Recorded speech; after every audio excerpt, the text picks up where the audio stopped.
untuk melaksanakan akad nikah putra kita, yaitu Ananda Izral Akhyunda bersama dengan saudari Faiza Atika.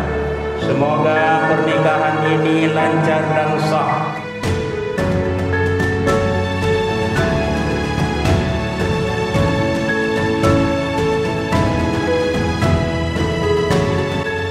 Bismillahirrahmanirrahim.